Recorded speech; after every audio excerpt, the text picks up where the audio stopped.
And the current operating system is flawed. It actually has bugs in it that generate contradictions. Contradictions such as we're cutting the earth from beneath our own feet. We're poisoning the atmosphere that we breathe. This is not intelligent behavior. Time to call a tech. And who are the techs? The shamans.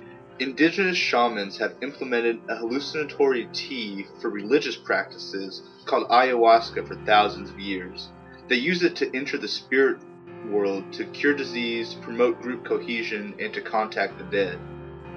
The psychoactive compound in ayahuasca is dimethyltryptamine, or DMT, which is produced naturally in the human brain and is responsible for dreaming.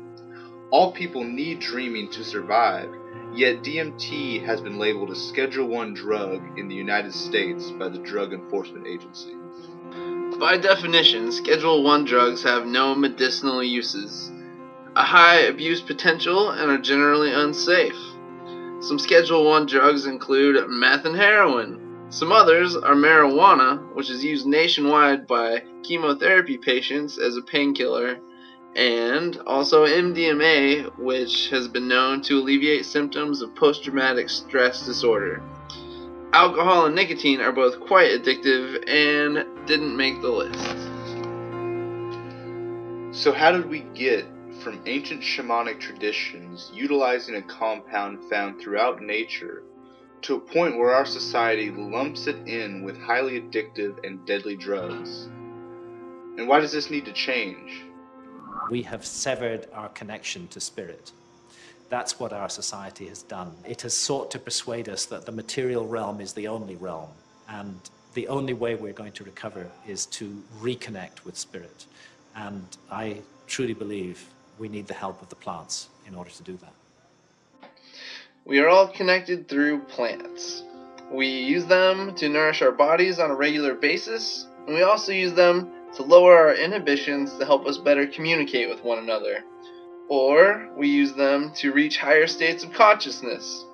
The state of consciousness brought on by DMT is one that all humans spend a considerable amount of time in. This chemical that makes us dream is present in most living things, plants and animals worldwide. Is it crazy to think that something so pervasive and something that produces such profound effects might be the key to overcoming our cultural barriers and allowing empathetic communication?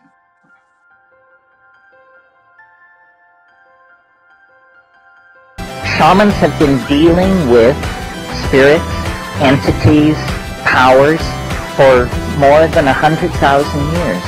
But with virtual reality, we have a technology that allows us to show each other our dreams and, yes, our hallucinations. And the internet introduces everybody, no matter how weird, no matter how marginalized, no matter how peculiar, to the fact that there are others like you. There are others like you. Find the others. Make common cause.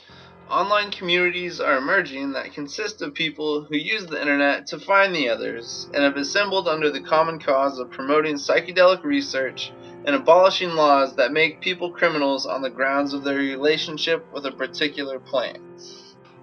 One such place resides at Erowid.org, where users of psychedelics share personal experiences, contributing to an ever-growing database. The Joe Rogan Experience is another place where people openly share ideas about psychedelics, among other things. This podcast is consistently at the top of the charts on iTunes. Joe's fearless commentary on subjects like DMT, marijuana, and psychedelic mushrooms have given many the confidence to talk openly about the profound spiritual experiences they have had while under the influence of these drugs. By sharing these experiences with one another, we will collectively gain more insight into what these plants are trying to teach us. We're not saying these drugs are for everyone, but plants have helped shape human civilization for thousands of years, and if we don't continue to learn from our environment, we'll end up destroying it.